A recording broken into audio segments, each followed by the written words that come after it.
Leslie Cameron had always been meticulous about her decisions. As a cybersecurity consultant with a reputation for precision, she prided herself on a life where control and logic prevailed. Her suburban home, surrounded by a high-tech perimeter fence and a set of custom-built iron gates, was no exception. These gates weren't just an aesthetic choice, they represented years of work, careful planning, and a deep need for privacy and security. The gates, automated and reinforced, blended seamlessly with the modern yet modest design of her property.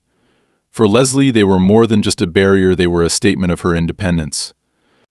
When she moved into the neighborhood 2 years ago, she knew she wasn't the typical resident. Most of her neighbors seemed to thrive on barbecues, block parties, and constant small talk, an atmosphere Leslie found suffocating. It wasn't that she disliked people, but she valued her solitude and preferred to keep interactions brief. She made it clear early on that she wouldn't be attending neighborhood meetings or getting involved in community committees. Her focus was her career and her peace. At first, the neighborhood association left her alone. Her gates, though different from the cookie-cutter fences lining the other properties, didn't seem to bother anyone outwardly. She followed the rules where it mattered. Her lawn was always trimmed, her property maintained, and she paid her association dues without question. But it became apparent over time that some of her neighbors viewed her choices with suspicion.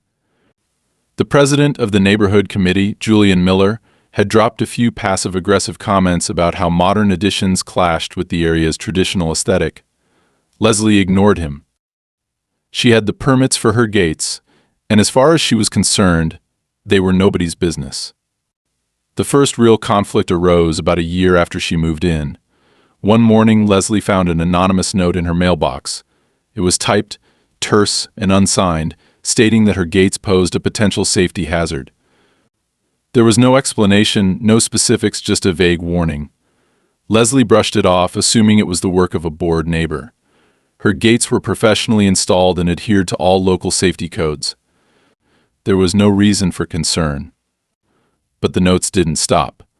Over the next few months, they became more frequent and aggressive. What if an ambulance couldn't get through one read? Your selfish choices endanger us all. Another accused her of being inconsiderate and anti-community. Leslie suspected Julian Miller was behind the campaign. He had an almost obsessive interest in maintaining the integrity of the neighborhood, and she'd heard whispers that he didn't like being ignored. Leslie continued to dismiss the notes until the day she found a formal letter from the neighborhood association taped to her front door. It stated that her gates violated the association's safety regulations and demanded their removal within 30 days. The letter was signed by Julian Miller himself. Furious, Leslie called the association's office to demand an explanation.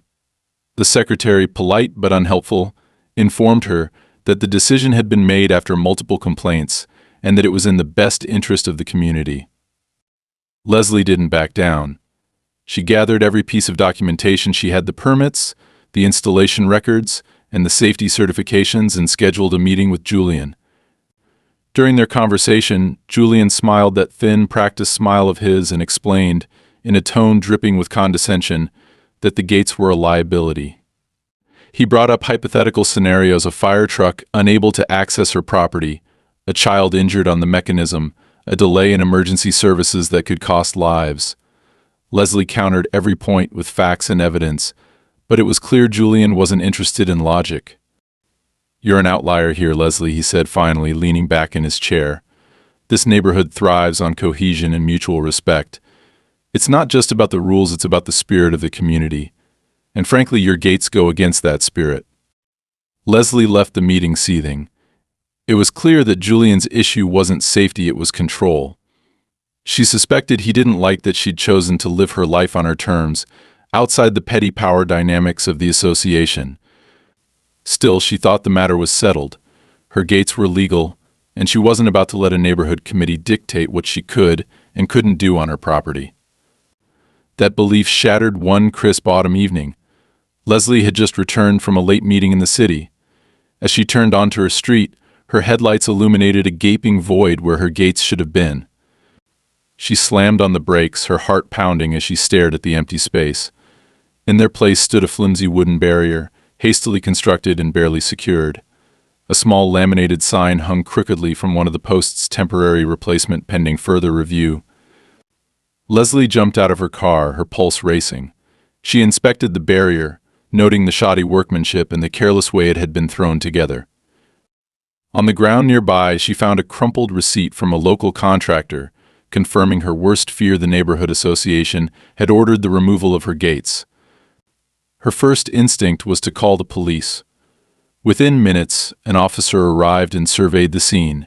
He confirmed that it was a civil matter, not a criminal one, but he agreed to file a report documenting the removal. "You'll need to take this up with the neighborhood association," he said, handing her a copy of the report. "And I'd do it quickly. Once they make a move like this, it's usually part of something bigger." Leslie spent the rest of the night poring over documents, her mind racing.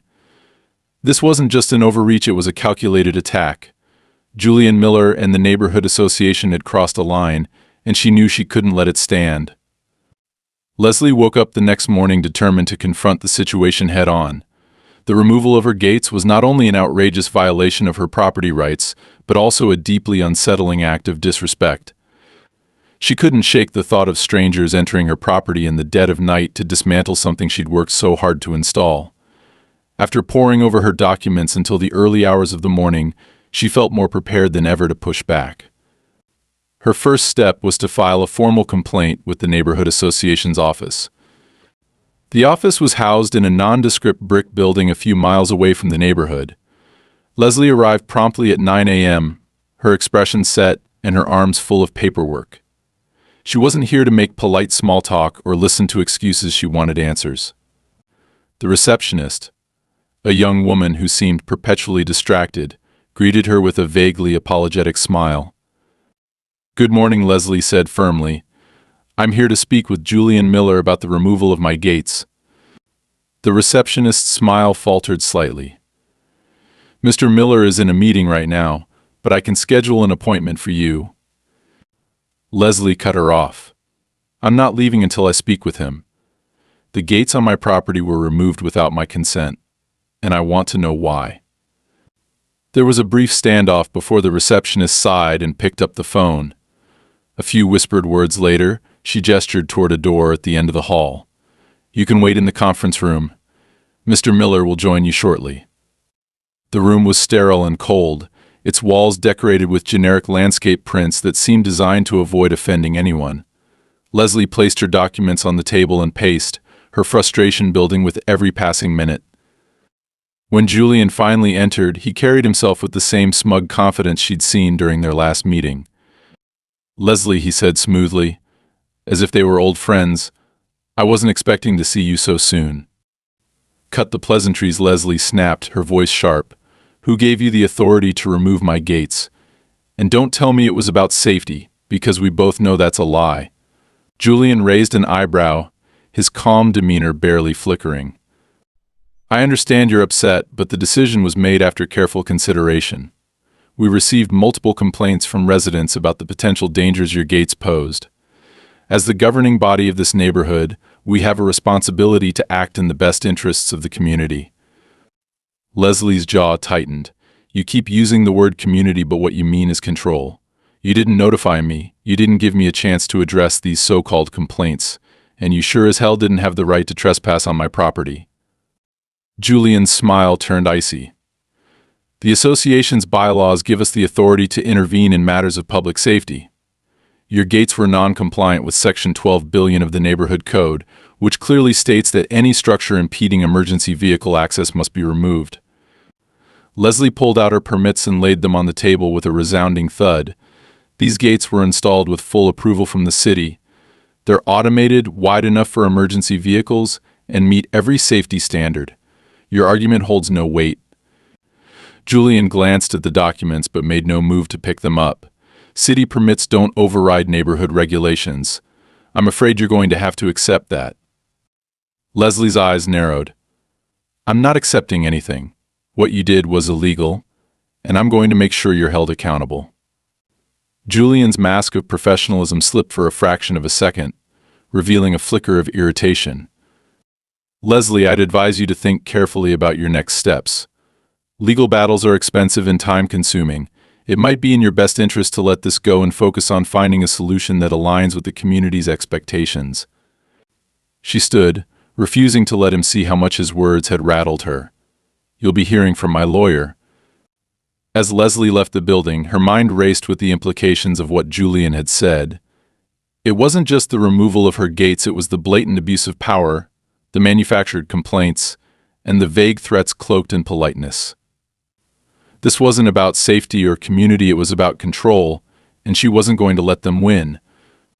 Her next call was to Mark Raymond, a seasoned property lawyer she'd worked with in the past. Mark listened intently as she recounted the events, his tone turning grim as she described the association's actions. "They had no legal grounds to do that," he said. "But we need to build a strong case if we're going to take this to court. Start by documenting everything: emails, letters, photographs, anything that shows a pattern of harassment or overreach." Leslie spent the next few days meticulously gathering evidence. She photographed the makeshift wooden barrier, recorded videos of the damaged property, and printed out every piece of correspondence she'd received from the association. She also reached out to her neighbors, hoping to find anyone who had witnessed the removal. To her surprise, most of them seemed reluctant to talk. Some avoided her entirely, while others offered vague platitudes about not wanting to get involved. It was clear that Julian's influence extended far beyond the association office. Only one neighbor, an elderly man named Peter, agreed to speak with her. "I saw the trucks late at night," Peter admitted, his voice low as if he feared being overheard. "They had a crew out there for hours, tearing the gates down. It didn't seem right to me, but what could I do? They have a way of making people fall in line around here." Leslie thanked him and promised to keep his name out of it, but his words only fueled her determination. If the association thought they could intimidate her into submission, they were about to learn just how wrong they were. A week later, Mark filed a formal complaint against the association, citing trespassing, property damage, and unlawful removal of private property. The response was swift and predictable. Julian and his team doubled down, insisting that their actions were justified and threatening counterclaims if Leslie pursued the matter further. But what they hadn't counted on was Leslie's tenacity. She and Mark submitted a request for all records related to the decision to remove the gates, including meeting minutes, complaint logs, and communication with contractors. When the association delayed their response, Mark filed a motion to compel, forcing them to comply. What they uncovered was worse than Leslie had imagined. The complaints about her gates had been fabricated. There were no records of any safety concerns prior to Julian's involvement. The contractor hired to remove the gates had been paid under the table, with no formal agreement or documentation. And the meeting where the decision was supposedly made? It had never happened. The pieces began to fall into place. This wasn't about her gates at all. It was about Julian's desire to maintain control over the neighborhood and punish anyone who defied him. Armed with this knowledge, Leslie knew she had a strong case. The question was whether she could withstand the pressure that was sure to come. As she prepared for the next stage of the fight, Leslie couldn't help but feel a sense of vindication. Julian Miller had underestimated her, and now he was about to learn the cost of his arrogance. The formal complaint against the neighborhood association had been filed, and Leslie felt a flicker of satisfaction as she imagined Julian Miller's reaction upon receiving it. But the fight was far from over. True to form, Julian retaliated almost immediately.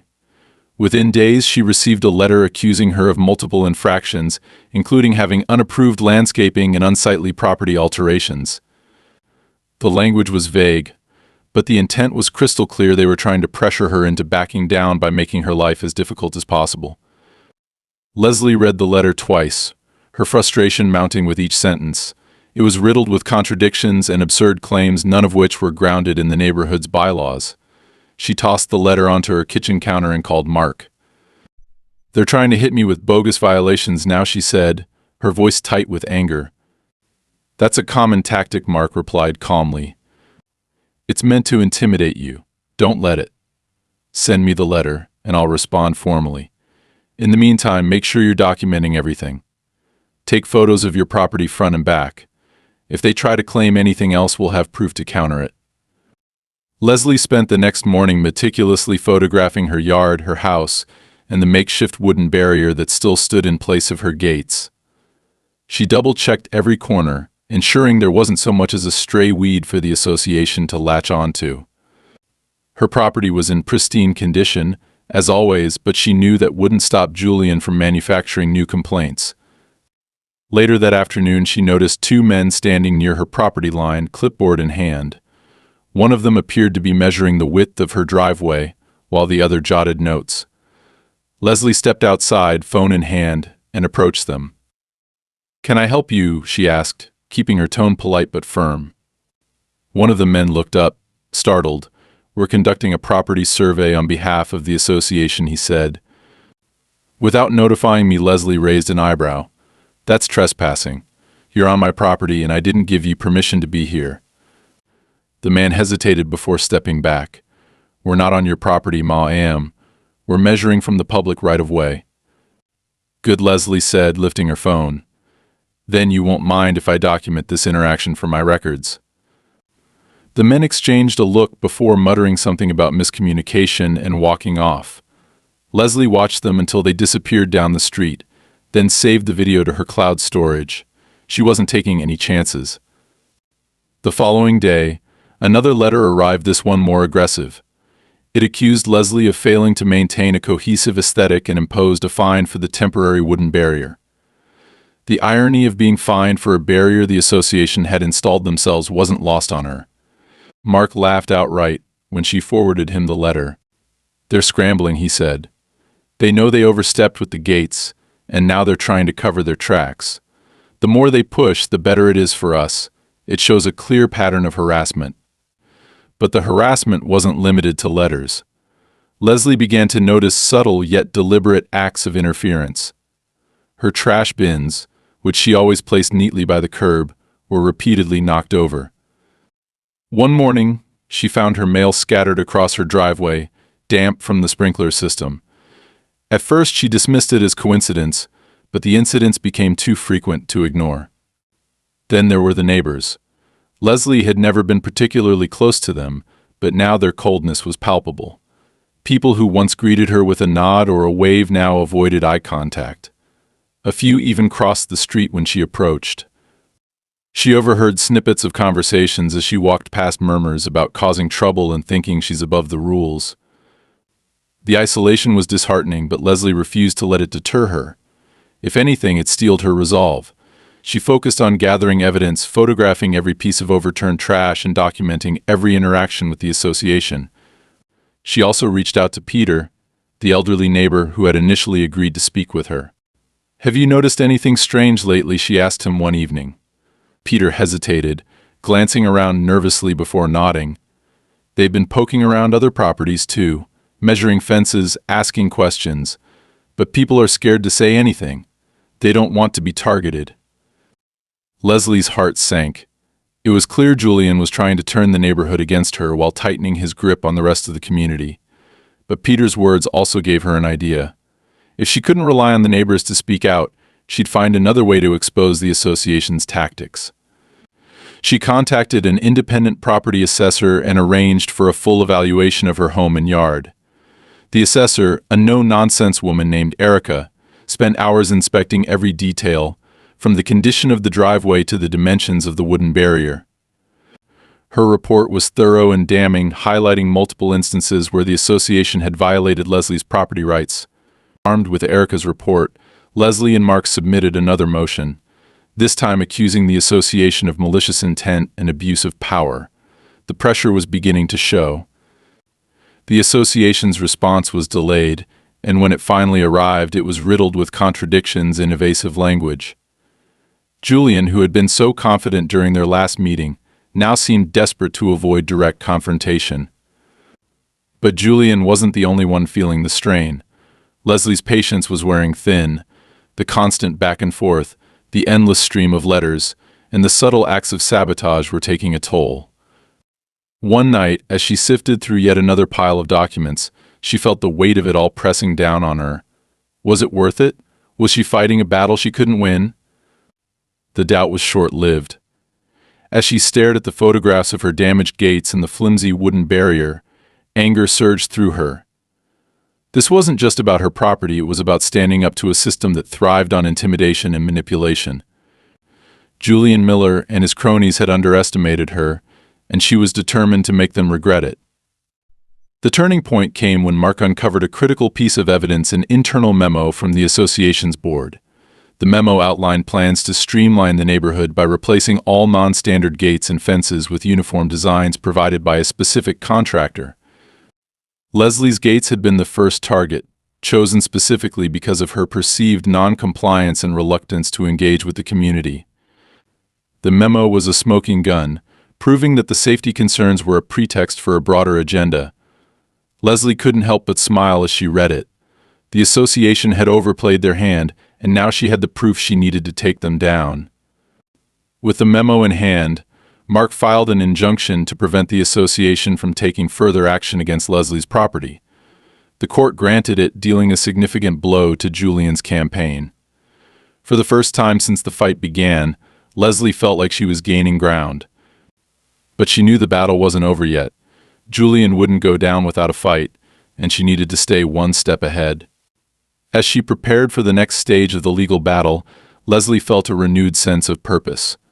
This wasn't just about winning, it was about sending a message. The neighborhood association might have thought they could bully her into submission, but they were about to learn that Leslie Cameron wasn't someone to be underestimated. The tension in the neighborhood had reached a boiling point. With the injunction in place, the neighborhood association had been temporarily blocked from imposing further fines or taking any additional action against Leslie's property. It was a victory, but Leslie knew it was only the beginning. Julian Miller wasn't the type to concede quietly, and his silence in the days following the court's decision only heightened her unease. The association had underestimated her resilience once, but they wouldn't make the same mistake again. Leslie needed to stay vigilant. Her lawyer, Mark Raymond, had been working tirelessly to gather more evidence, particularly the meeting minutes and internal communications she'd subpoenaed. When they finally arrived, the documents were a treasure trove of damning details. One email exchange in particular caught Leslie's attention. Julian and several board members had discussed her gates months before any complaints were officially filed. The emails described her as an outlier and an obstacle to neighborhood harmony. Julian had even written, "Removing those gates will send a clear message about the importance of compliance." It was clear this wasn't about safety, it was a calculated campaign to assert dominance. Armed with this information, Mark advised Leslie to escalate the case by filing an amended complaint. They would now argue that the association's actions were not just illegal but part of a deliberate strategy of harassment and abuse of power. Leslie agreed, but she couldn't shake the feeling that something bigger was at play. Why go to such lengths over a set of gates? The emails hinted at a broader motive, but they didn't provide a complete picture. Determined to find answers, Leslie reached out to Erica, the property assessor who had helped her earlier, to conduct another inspection, this time focusing on the neighborhood as a whole. Erica's findings were eye-opening. Over the past year, the association had quietly been replacing fences, gates, and other property features across the neighborhood, always under the guise of safety improvements or aesthetic cohesion. The new installations were all supplied by the same contractor, a firm called Unity Developments. When Leslie dug deeper, she discovered that Unity Developments was owned by a shell company tied to a regional property developer with a reputation for underhanded tactics. The pieces began to fall into place. The association wasn't just targeting her, they were systematically altering the neighborhood to align with the developer's plans. Whether it was to increase property values or prepare for a larger redevelopment project, Leslie didn't know yet, but one thing was certain: her gates had become a symbol of resistance. By refusing to comply, she had drawn a line in the sand, and Julian was determined to make an example of her. This revelation only strengthened her resolve. Leslie and Mark incorporated Erica's findings into their case, arguing that the association's actions were not only abusive but potentially fraudulent. If the board was colluding with Unity Developments for personal gain, they could face serious legal consequences. While Mark worked on building the case, Leslie focused on gathering support. Though many of her neighbors had distanced themselves, She noticed a few had started to soften. One evening, Peter, her elderly neighbor, knocked on her door. "I've been thinking about what you said," he began hesitantly, "about how they're overstepping. I didn't want to get involved before, but now. Well, I've been noticing some things too. They fined me last month for my garden fence. Said it didn't match the neighborhood style, even though it's been there for years." Peter's story mirrored what Leslie had uncovered. The association was targeting residents selectively, pressuring them to replace perfectly functional property features with Unity's overpriced installations. Encouraged by his willingness to speak up, Leslie asked if he'd be willing to testify. Peter agreed, and Leslie felt a glimmer of hope. However, her optimism was short-lived. A few days later, Peter approached her again, looking shaken. "Someone from the board came by," he said. "They warned me not to get involved. Said I'd regret it if I did." Leslie clenched her fists, fury bubbling beneath the surface. The association's intimidation tactics were escalating, but she couldn't let them win. She assured Peter that he wasn't alone and promised to protect his anonymity if he decided not to testify. As the weeks passed, the pressure continued to mount. Leslie's mailbox was flooded with more baseless violations, and her trash bins were mysteriously misplaced on pickup days. One morning, she found a dead bird on her porch, a chilling reminder that the fight was getting personal. Mark urged her to stay focused. "They're trying to rattle you," he said. "Don't let them. The stronger our case gets, the more desperate they'll become." The turning point came when Mark received a tip from an unexpected source, a former employee of Unity Developments. The whistleblower, who wished to remain anonymous, provided documents showing that the contractor had been inflating prices and kicking back a portion of the profits to the association's board members. Among the recipients was Julian Miller.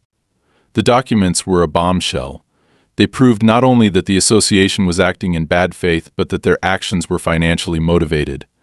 Leslie and Mark knew this evidence could turn the tide of the case, but it also made them targets. Sure enough, the retaliation came swiftly. That night, Leslie's security cameras captured two masked individuals tampering with the wooden barrier outside her property. When she reviewed the footage, she saw them spray painting graffiti on the barrier, the word "traitor" scrawled in red letters. She called the police, who filed a report but offered little hope of identifying the culprits. Undeterred, Leslie installed additional security measures around her property, including motion-activated floodlights and a second set of cameras. She wasn't taking any chances. Meanwhile, Mark filed the whistleblower's documents with the court, along with a motion to freeze the association's finances pending further investigation. The motion was granted, sending shockwaves through the neighborhood. Without access to their funds, the association was effectively paralyzed, and Julian's power began to crumble. But Leslie's victory was bittersweet. The backlash from some of her neighbors was intense. They accused her of dividing the community and making things worse for everyone. Leslie tried to explain that her fight was for their benefit too, but many were too entrenched in their fear of the association to see the bigger picture. Despite the setbacks, Leslie pressed on. The court hearings were drawing closer, and she knew the next few weeks would be critical. With Mark's guidance, she prepared her testimony, carefully piecing together the timeline of events and the evidence they'd collected. On the eve of the first hearing, Leslie stood in her living room, surrounded by stacks of documents and photographs. She felt a pang of doubt. Had she done enough? Was her case strong enough to stand against Julian's lies and manipulation? But as she looked at the images of her gates, her property, and the crude graffiti left by her tormentors, she reminded herself of why she had started this fight in the first place. This wasn't just about her gates or her property. It was about justice, about standing up to bullies who thought they could trample over her rights with impunity. Julian Miller had underestimated her, and tomorrow he would finally face the consequences of his actions. As Leslie turned off the lights and headed to bed, she felt a sense of calm determination settle over her. The battle wasn't over, but she was ready for whatever came next. Tomorrow would mark the beginning of the end for Julian Miller and his reign of intimidation. The neighborhood association was reeling from the court's decision to freeze their finances, and Julian Miller's once unwavering confidence was now visibly cracking. Leslie could sense the shift in the air. The intimidation tactics hadn't stopped entirely. Her property was still being targeted with petty acts of vandalism, and the association continued to circulate newsletters filled with veiled accusations about divisive residents. But for the first time, Julian and his allies were on the defensive. However, Leslie knew better than to celebrate prematurely. Desperate people were dangerous, and Julian had already proven that he was willing to cross ethical and legal boundaries to maintain control. She spent her days meticulously documenting every incident, working with Mark to prepare for the upcoming hearing. The evidence against the association was overwhelming, but Leslie also knew they would fight back with every resource they had left. Her suspicions were confirmed when Mark called her one afternoon, his tone serious. "We just received their response to the latest motion," he said. "They're claiming you tampered with evidence and are asking the court to dismiss the case on those grounds." Leslie's stomach dropped. Tampered with evidence? That's ridiculous. How can they even make that argument? "They're saying the documents from the whistleblower are fabricated," Mark explained. "It's a baseless accusation, but it's designed to muddy the waters and stall the proceedings. They're trying to buy time." Leslie clenched her jaw, her frustration mounting. "So what do we do?" "We prove them wrong," Mark said firmly. "I've already contacted the whistleblower to secure their testimony. If we can get them to confirm the authenticity of the documents, it'll blow their argument out of the water. But it's risky. They could face backlash for coming forward." Leslie nodded, her mind racing. The whistleblower had already done so much to help their case, but asking them to testify would put them directly in the association's crosshairs. She resolved to support them in any way she could, even if it meant escalating the fight further. In the meantime, the association wasn't content to rely solely on legal maneuvers. Leslie returned home one evening to find a new letter taped to her front door. This one was more aggressive than the previous notices, accusing her of maliciously undermining community cohesion and threatening to file a defamation lawsuit against her. The language was alarmingly personal, and Leslie couldn't shake the feeling that it was meant to intimidate her into dropping the case. The letter wasn't the only sign of escalation. That weekend, Leslie woke to the sound of voices outside her window. She pulled back the curtain to see a group of neighbors gathered near her driveway, talking in hushed tones. One of them pointed at her house, and another shook their head. When Leslie stepped outside to confront them, they quickly dispersed, leaving behind a single handwritten note on her porch: "You're tearing this community apart. Stop before it's too late." The note was infuriating, but it also confirmed what Leslie had suspected all along. Julian was manipulating the neighborhood, spreading lies to isolate her and paint her as the villain. It was a calculated strategy to weaken her resolve, but Leslie refused to let it work. Later that day, Mark called with good news. "The whistleblower has agreed to testify," he said. "They're nervous, but they believe it's the right thing to do. This could be the turning point we need." Leslie felt a surge of relief, but it was quickly tempered by concern for the whistleblower's safety. "We need to make sure they're protected," she said. "Julian won't take this lying down." Mark agreed and arranged for the whistleblower's testimony to be submitted under seal, ensuring their identity would remain confidential until the hearing. It was a small but crucial step to shield them from retaliation. In the days leading up to the hearing, Leslie noticed a marked increase in the association's efforts to rally the neighborhood against her. They distributed flyers accusing her of being a litigious agitator, and organized a last-minute community meeting to discuss ongoing challenges to neighborhood unity. Leslie wasn't invited, of course, but Peter attended and later told her what had happened. "They spent half the meeting blaming you for everything that's gone wrong," Peter said, shaking his head. "Julian made it sound like you're trying to destroy the neighborhood out of spite." A lot of people were nodding along, but I think some of them are starting to see through his lies. He's overplaying his hand. Peter's words were encouraging, but they also highlighted how deeply Julian had entrenched himself in the community. The fight wasn't just about her gates anymore. It was about exposing the corruption at the heart of the association and reclaiming the neighborhood from Julian's grip. The night before the hearing, Leslie reviewed her notes and prepared herself for what was sure to be a tense confrontation. She didn't sleep much, her mind racing with anticipation and anxiety. By the time she arrived at the courthouse the next morning, she was running on sheer determination. The hearing began with opening arguments from both sides. Julian's lawyer attempted to portray the association as a benevolent organization acting in the best interests of the community, while Leslie and Mark presented their case as a clear example of abuse of power and corruption. The turning point came when the whistleblower took the stand. Their testimony was measured and precise, detailing how Unity Developments had colluded with the association to inflate costs and pressure homeowners into unnecessary replacements. They described the kickbacks Julian had received and provided specific dates and figures to back up their claims. Julian's lawyer tried to discredit the whistleblower, but their composure and the strength of their evidence made it impossible. By the time they stepped down, the courtroom was buzzing with tension. Next, Mark introduced the internal emails and financial documents that further implicated Julian and the association's board. The judge's expression grew increasingly stern as the evidence piled up, painting a damning picture of systemic corruption and deceit. Julian, who had remained stoic throughout most of the proceedings, finally broke his silence during cross-examination. His frustration boiled over as he tried to justify his actions, but his explanations only revealed the extent of his arrogance and disregard for the law. By the end of the hearing, it was clear that the tide had turned.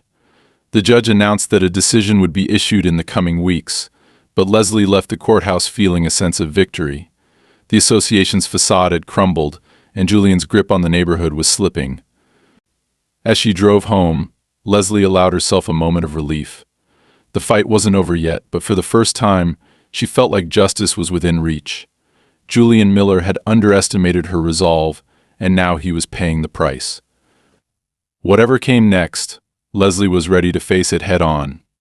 The day of the final hearing arrived with an air of inevitability.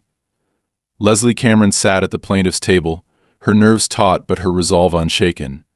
For months, she had endured the neighborhood association's lies, intimidation tactics, and shameless attempts to vilify her. But now, with all the evidence laid bare and the weight of her case behind her, it felt like the tide had fully turned. Julian Miller sat across the room, his face a mask of forced composure. His confident demeanor had cracked in the previous hearings, and today he looked more like a man bracing for impact than the smug authoritarian she had faced at the start of this battle. Mark Raymond, Leslie's lawyer, began the proceedings by presenting a final summary of their case. He detailed the systematic corruption within the association, the fraudulent claims about her gates, and the clear financial ties between Julian Miller and Unity Developments. Every piece of evidence was meticulously laid out: the whistleblower's testimony, the internal emails plotting the removal of her gates, and the financial records showing kickbacks funneled to the board. Mark's delivery was precise and relentless, cutting through Julian's defense like a scalpel. The defendant, Mr. Miller, and his associates weaponized the authority of the neighborhood association for personal gain, Mark concluded, his voice steady but firm. They targeted my client, Leslie Cameron, not because her gates posed a legitimate safety hazard, but because she represented an obstacle to their plans. This case isn't just about one resident's gates, it's about the abuse of power and the lengths to which these individuals were willing to go to maintain control. We respectfully ask this court to hold them accountable. The judge nodded thoughtfully, her expression unreadable, before turning to Julian's lawyer. He rose from his seat, clearly on edge, and began his closing argument.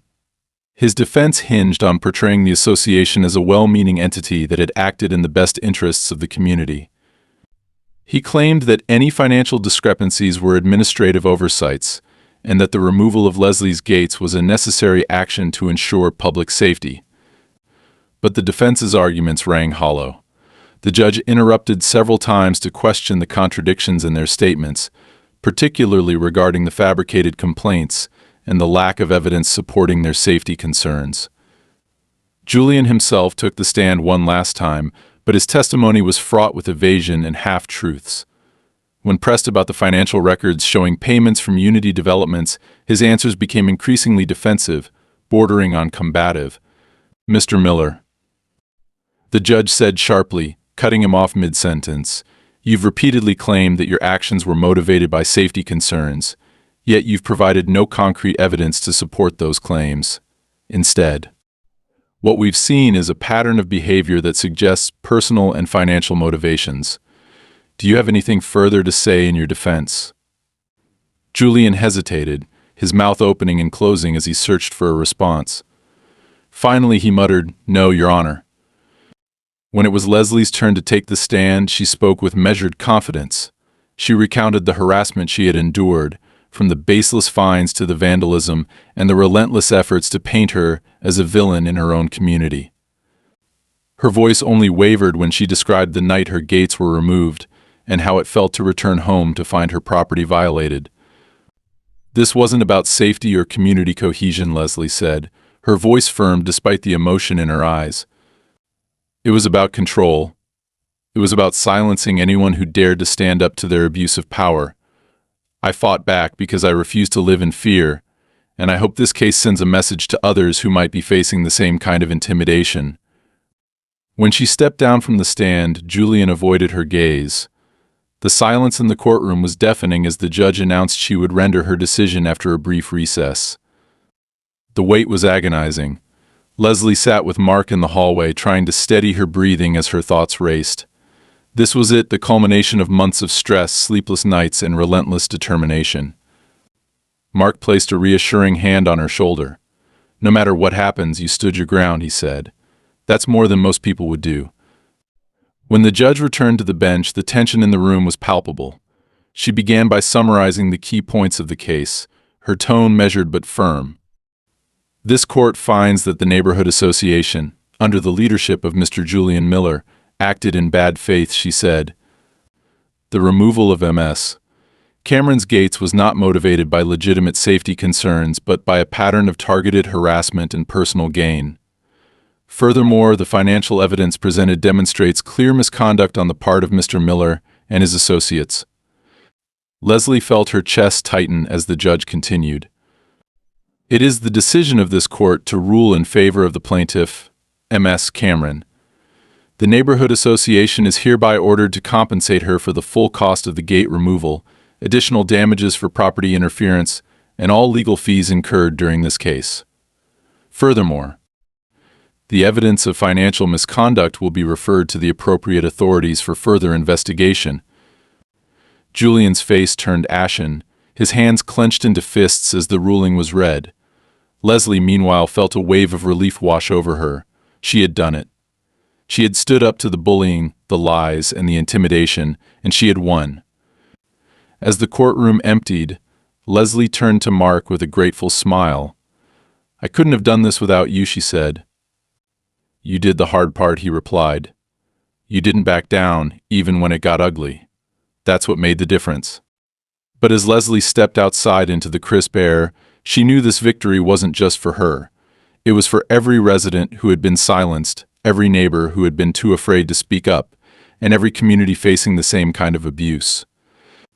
Julian Miller's reign was over, and she had been the one to end it. The fight had been long and grueling, but it had been worth it. Justice had finally prevailed. The ruling in Leslie's favor marked a definitive end to the relentless campaign of harassment she had endured for months. As she left the courthouse that day, the weight she had been carrying for so long seemed to lift.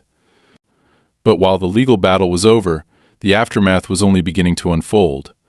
The neighborhood association was now facing public scrutiny and financial fallout, and Julian Miller's once untouchable reputation was in tatters. Over the next few weeks, the effects of the court's decision rippled through the community. The residents, many of whom had initially sided with Julian or remained silent out of fear, began to see the truth. Local gossip spread quickly, fueled by news of the financial kickbacks and the blatant abuses of power revealed during the trial. Some residents were outraged at having been manipulated, others were embarrassed for having blindly supported Julian's agenda. Julian himself resigned as president of the neighborhood association within days of the ruling. His departure was abrupt and unceremonious, leaving the remaining board members scrambling to pick up the pieces. An emergency election was called to fill the leadership void, and for the first time in years, residents felt empowered to demand change. Leslie, however, wasn't content to simply watch from the sidelines. Though she had initially avoided community involvement, the ordeal had shown her the importance of standing up to corruption and holding those in power accountable. When several neighbors approached her, encouraging her to run for a position on the new board. She surprised herself by agreeing. "I'm not interested in controlling anyone," Leslie said at the first public meeting after the election. "But I am interested in making sure what happened to me never happens to anyone else. This neighborhood deserves transparency, fairness, and leaders who actually listen to the people they represent." Her words resonated with the residents, and Leslie was elected to the new board with overwhelming support. Her first order of business was to push for reforms that would prevent future abuses, stricter oversight of financial dealings, clear guidelines for property regulations, and protections for residents facing disputes. Meanwhile, investigations into Julian's misconduct continued. Local authorities opened an inquiry into the financial dealings between the association and Unity Developments, uncovering even more instances of fraud and mismanagement. Julian faced civil penalties and the potential for criminal charges, ensuring that his actions would not go unpunished. For Leslie, life slowly returned to normal.